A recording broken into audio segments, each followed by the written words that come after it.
You're watching Sci-Fi Saturday. Discussion and analysis of all your favorite sci-fi TV shows. Only on the Anthony James YouTube channel. Well, Mando's back, and I couldn't be happier. Westerns are one of my favorite genre. And when you add in a space western like The Mandalorian, oh my god. Last season, it was very heavily inspired by western. I think we can all tell that. This first episode, they have doubled, tripled, quadrupled down on this being a western. As you can see, I've got my bolo tie on. I've got my... This isn't really western, but I'm doing my best, right? I don't have a hat. Yeehaw! So I've got Woody's hat. My son let me borrow it for a bit. Also, we've got a special guest with us today. Old Mando himself. This is the way. Now, let me see. It's not actually working. Let me see if I can get it working properly. You can kind of see there's a bit of light coming through. There's a bit of light coming through there, definitely.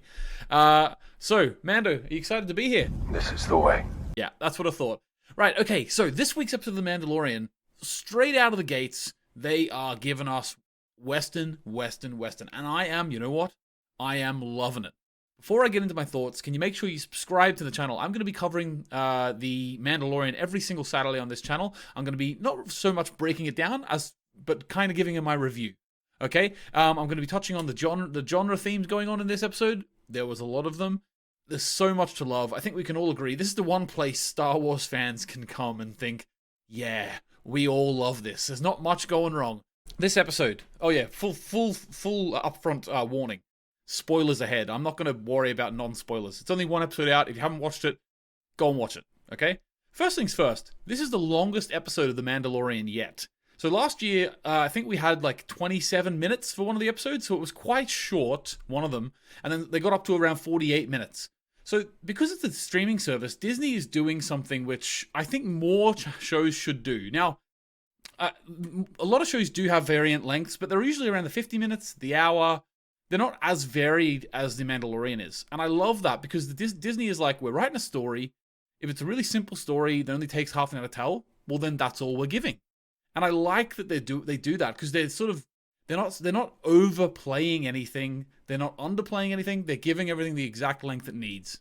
Now, I will say that I absolutely adore the way The Mandalorian takes you back to years gone by in terms of filmmaking. And it really reminds me of, like last night I watched Halloween for the first time, Michael Myers. Now, I'm not going to say that Halloween 100% holds up to today. It is very slow moving.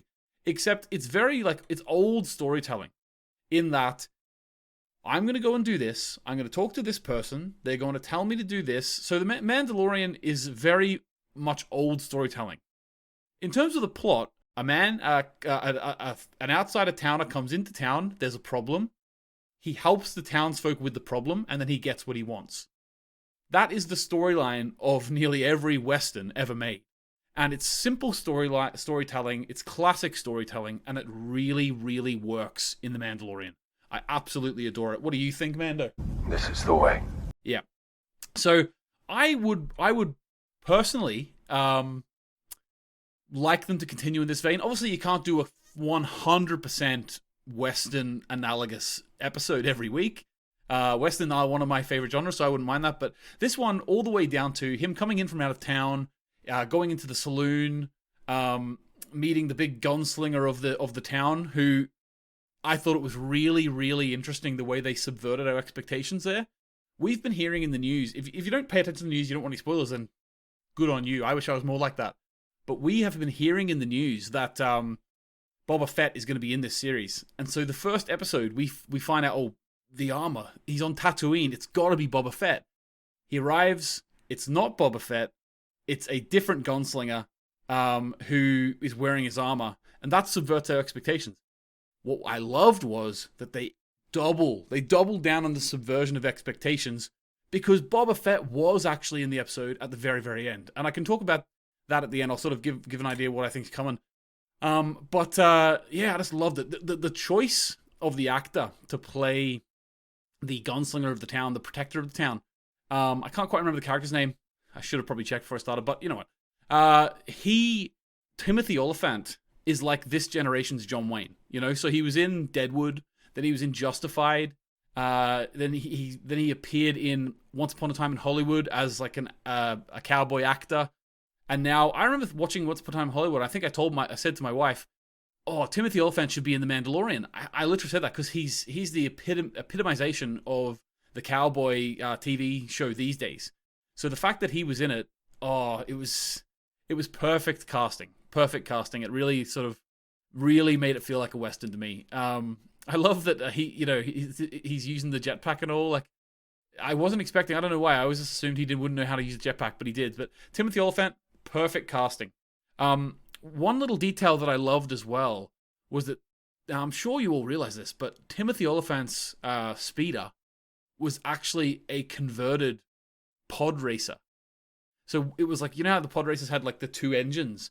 Well, this is one of the engines of a pod racer. Now, I'm sure I could go and Google search and dig it up, and I'm sure that pod racer, we've seen it before in episode 1 or somewhere else. I'm sure we have, but I didn't really be bothered going and checking whose pod racer it was, but it definitely was a pod racer to me. Absolutely fantastic. The storyline of the episode was very akin to Rango.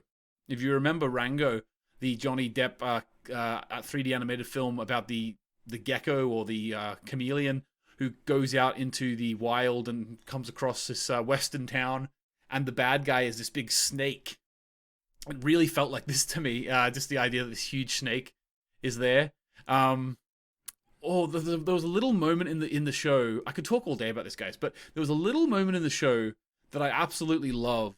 Was that when Mando got off the ship in Tatooine, he said he didn't mind if the droids fixed his ship, and that just shows you, since the end of the last episode, Taika Waititi's character, the droid, sacrificed himself. Mando is now changing his opinion on droids, which was absolutely. It's such a minor, like, character development, but that's why this show's so good. This show is simple plot that is easy to follow but entertaining. The characters are developed when the things that happen to them affect their character going forward. So whenever the droids affected him like that, it was just. And he's like sort of growing and learning to love droids. Like, he sort of almost was bigoted against droids because he didn't trust them. Because he didn't trust that they would do a good job, or maybe it's just that he didn't trust them because they weren't living and breathing. But he's changing that now. He's starting to accept them because of his kinship with the droid from the end of the last season. Really, really love that. Really, really love that. I love that even little details. Like, I'm sure we had this in the first season, which we did when he was on Tatooine. But even the front of the speeder looks like a horse's head. The details in the front of the speeder looks really like a horse's head. Those little details, which really scream at you, this is a Western. The cowboy hat being the Mandalorian helmet. It's just like Timothy Olyphant taking the helmet off and putting it down as if it's a cowboy hat. But it's a Boba Fett's helmet. Just, I could gush about this show for hours and I still wouldn't be done. It is absolutely incredible. So let me know in the comments what you thought of the episode. I would be very surprised if there was anyone who disliked anything in the episode. That maybe you could say that it was a little bit rushed in the first 5 minutes, but nearly every second season of a show is a little bit like, okay, let's get going again. You know? We knew what he was going to do. We knew he was going to go look for the look for the Jedi. So it makes sense that we just get straight on with the show. And it sort of reminds me of a D&D campaign. You start out you finish you have a big climactic point at the end of a D&D campaign, and then you come back for the next session. And, you know, you build up in your head the whole idea of the end of the last one. But as soon as you start the next session, the DM just moves the story on straight away. And that really hits home with me, and I just absolutely love it. So, in terms of Boba Fett appearing at the end, I thought it was really interesting. He's sort of like an Obi-Wan Kenobi type figure living in the deserts of Tatooine.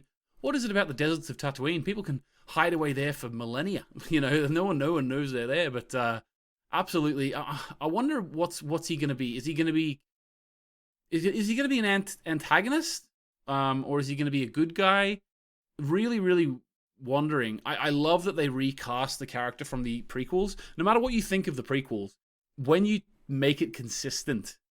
Even if you disagree with the prequels, the consistency there really adds a lot of depth to the show. If you can go and watch Attack of the Clones and Revenge of the Sith, and then, or even Clone Wars, and then come back and watch The Mandalorian, and it's the same actor, there is a certain amount of immersive quality to that you don't get otherwise. Even though it's a separate show, they could have recast him, but the fact they didn't means a lot to me. I've mentioned before on the channel, I really don't like recasting in terms of like in a film series or TV show. Like, the only thing wrong with The Dark Knight is the fact that Maggie Gyllenhaal wasn't also in Batman Begins, in my opinion. So recasting is a big bugbear for me.